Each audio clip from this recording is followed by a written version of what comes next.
Okay, thank you so much okuba ng'otuwachinga buli omu gy'osinzira okuba ng'otulaba. Nkwaniriza natera ku mukutu ogwa Vast Strange 256 amannya n'eddoboozi bampita Kalirugambo Promax Simple MC. Ennaku z'omwezi nga 22 omwezi ogw'omusanvu omwaka 2020 ekibiina kya National Unity Platform bwe kyadda mu mikono gy'ab'ekisinde kya People Power nga bakulemberwa His Excellency Robert Kyagulanyi Ssentamu Bobi Wine. Olunaku lw'ejjo babadde bajaguza emyaka 6 weddu nga bali mu nsiike y'okutunuza Museveni ebiriroliro. Kuno kwe kwabadde okwogera kwakulira oludda oluvuganya mu Parliament ate nga ye Ssekamwa gwe twandiyise spokesperson w'ekibiina kya National Unity Platform, the Right Honourable Joel Ssenyonyi. Tambuza video bampita simu. DJ Sirika agenda tuwa akapera. Wakale dobozi. Onoye kumenvu simanya abayimbi babadde wali sebo. Ate bayimba obulungi tujja kufuuwa. DJ tekayo kidongo. Remember that everything you believe you can achieve, man. Watch this. Balabe bajimula muwa batoba bamone bagwama manyi ne bakirona naerero kamba kambe amazima olemera ko munange omalako kati twasalawo pe kulumba nalonga twesize mukama katonda kubanga ne Daudi yakuba Goliath nga yesize mukama katonda wadengembera ekaye sabato kwa musubi manya mukama wali sobola ombera yonna wadenga entisanyi na mukama wali alino togwa mumanyi sobola embera yonna kula wa maso tunule kuba bozibirize ensi egenda songa zagwanga mujje kuwananda ebikuyiga ebinyiga twikasemaji ebyo twelelele mute tupowa tukyusembereno nayenga osobola okukyusembera wadenga oluza otuse ku kisenge osobola okulaba kwebyo bye walota nobitukako in a lifetime kasitokola n'amaanyi nolemerako ebirala obikwase katonda kyukira balemerako ne bamalako enjogereyo yaffe kubadda era ekayo osobola sabato gwa musuubi wulira kano DJ Jai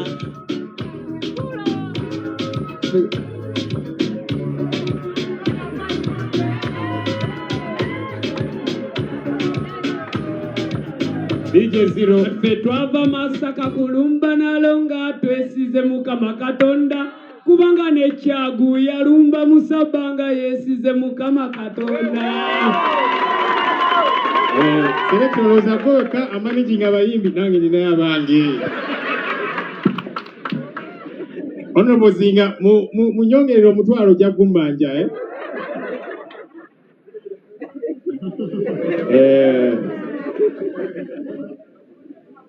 kakati yabadde muyimbi tulina ba artists ab'enjawulo tulinayo n'ab'engero ab'ebisoko. Honorable Aisha soko jjo tuweemu poem okuva e Butambala. Ate mu Luganda oluzungu oyogera luzibu, omukyala ono ayogera oluzungu lwa accent. Nenze yanzege eno poem omu ku baana bange yagimpadde n'agamba nze njibasomere leero nga tucelebratinga emyaka 6. Sijajuza mu Luganda kuba bagimpadde mu luzungu. Omutwe gwayo gugamba the hyena on the hill. The hyena on the hill. It prowls at dusk with hungry eyes. Its laughter echoing through the skies, not for survival, not for need, but driven by unending greed. It snatches flesh from friend and foe, leaving only bones below. No feast can ever satisfy. It wants the earth, the sea, the sky. It calls itself the people's shield, yet turns their harvest to its field. It guards the gate with sharpened tooth, while feeding lies instead of truth. The lambs grow weak, the elders sigh. The vultures circle, watching high. For every promise loudly made, another hope begins to fade.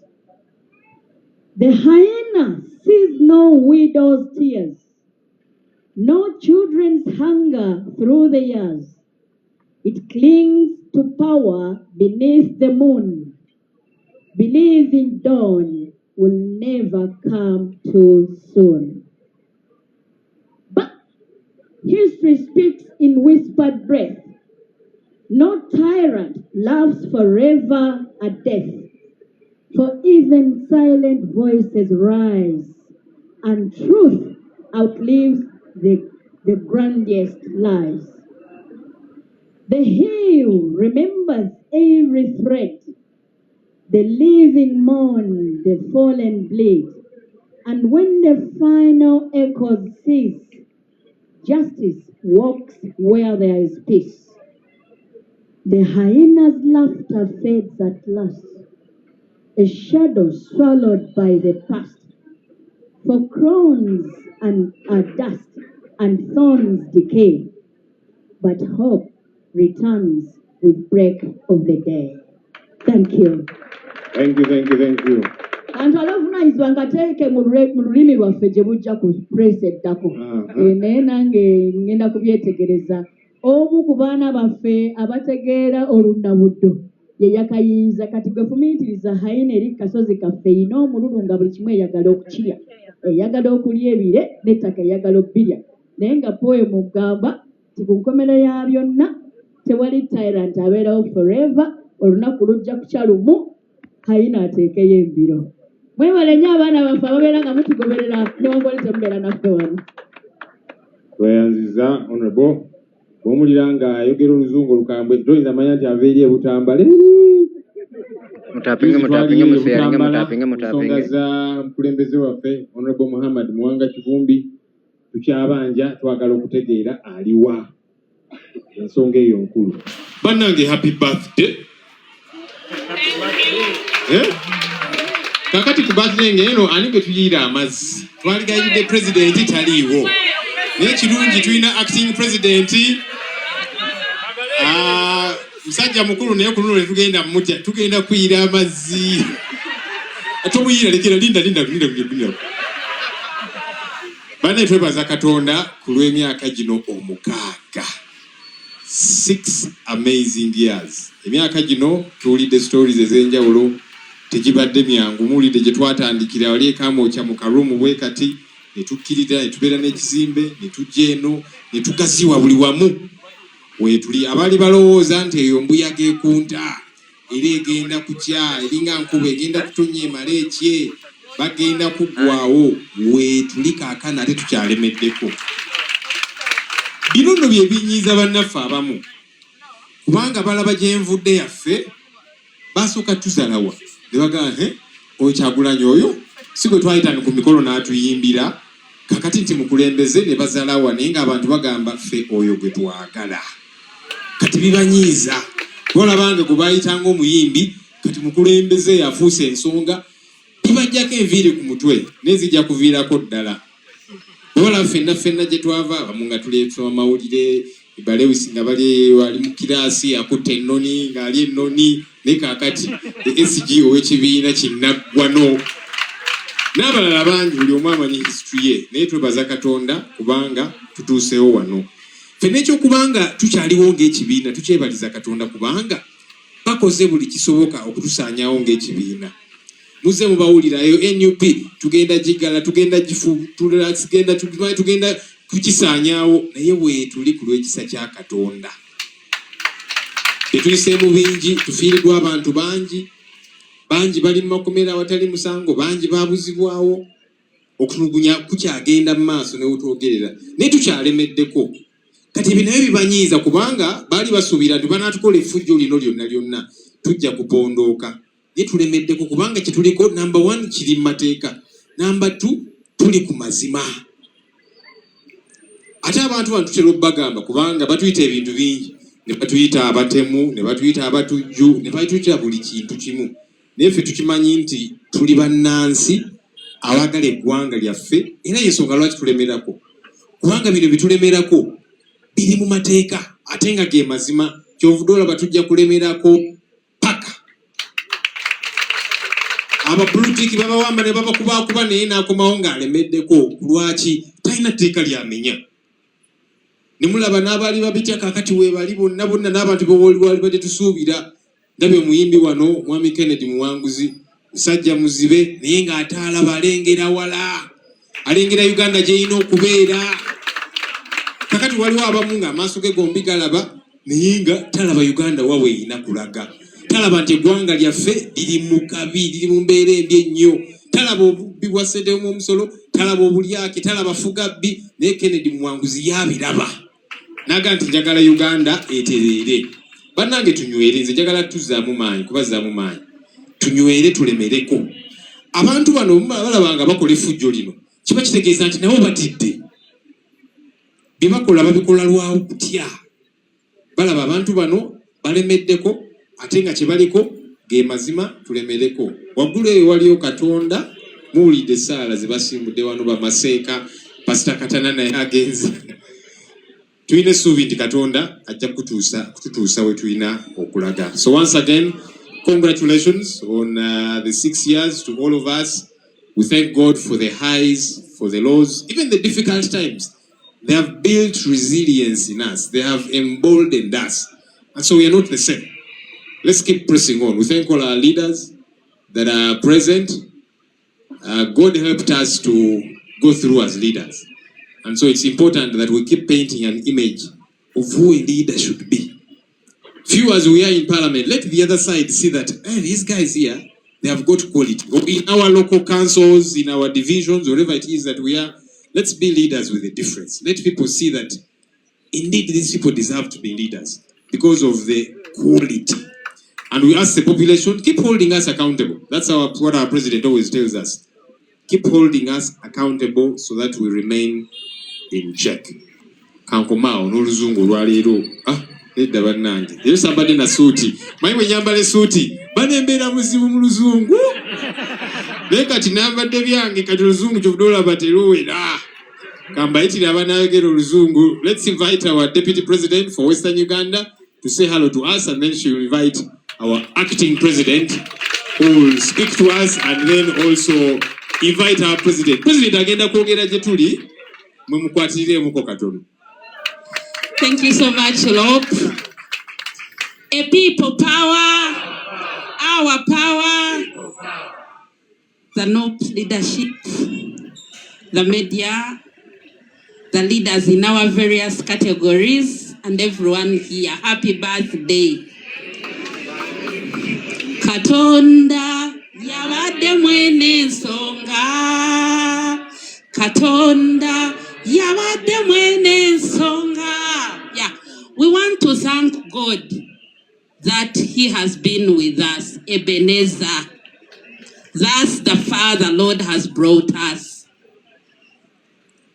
I personally thank God that I belong nowhere else but for National Unity Platform. This is a party that I am personally proud of. Why? It has put the government on its toes. And wherever they are, they know that tetuli ba bulijjo. We are not for Chikumi. We may seem to be few in numbers, but I want to tell you that we are not few. Some of our colleagues fear to come up and say that they are for us. For your information, they are those who portray themselves as for NRM because of survival. But deep down in their hearts of hearts, they clearly know they belong for National Unity Platform. And we are proud of that. There is a narrative that Western is largely NRM. But you know, as you walk, you meet people that keep encouraging you, and they are like our voice, and that keeps us going. People, we are here to testify that we are NUP, and forever we shall be until the victory is on the people's side. I want to mention this. Our president is not with us here. Yes, and that's okay. We are okay with it. You will hear those who are not part of us complaining. For us, if we are comfortable, why are you uncomfortable with us? I am a Christian, and when the time when Jesus was born, there was some level of persecution. And the God, the Father, sent an angel to tell Joseph to take Jesus, actually in Egypt here, in Africa, for safety. So, if our president is safe wherever he is, that's very okay. That's spiritual and it's biblical. Fetuli bagumu nti jali jayina okubeera.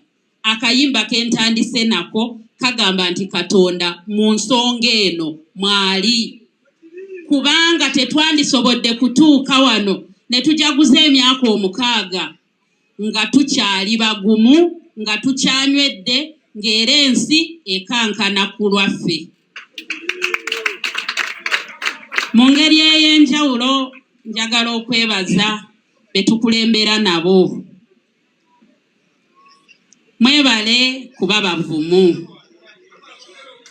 Amina. Oluusi tulabika ng'abaasomako, naye ebimu twabanga tetubiwulirizanga. Nze ba leaders of opposition abaaliyo nali simanyi kye bakola, ate nga nandibadde nkitegeera. Naye ku Lopu Joel Ssenyonyi sebo ngoberedde mbitegeera ate mbitegeerera ddala. Ate nkimanyi nti sirinzekka abigoberera. Gye tuyite eri abakugamba nakugamba nalabye Ssenyonyi bye yayogedde nga wa ku kyalo deep down in the village. So I pray that God strengthens you, that you will continue to stand for the truth and the truth alone. It may be a bitter pill that you have to swallow for the safety of all Ugandans. Keep shining, my brother. Ba members of parliament banaye, mwe mumuli oguli eyo fabalala tuseesaamu, nenga it's you that we are looking up to. You're our pillars. While there, kindly bear in mind that you're our anchor, and please hold us well. When you're well, we are stronger. Thank you. Njagala okwebaza bannamawulire. Folusi abakulu twabanga ne TikTok tetubimanyi. Twabanga oluusi ne bye bawozanga social media. Ze nabeeranga eri mu bitongole byange nga siina na account gye nina. Ne mwebale nnyo mutuwadde ettutumu mumanyikisizza National Unity Platform locally and internationally. Briefly about my journey with NUP. I was working with an NGO called Child Fund, and I was based in Chiboga. So 2020, I got my leave, and I had made up my mind to go and propagate National Unity Platform in the Western region. So when I reached, I obviously had gone as me, and I didn't have either a poster or something. But when I reached, the people I talked to actually requested for posters, and I realized they were hungry and thirsty for change. So our organizational vehicles used to be repaired by some man on Sir Apollo Kagwa called Uganda.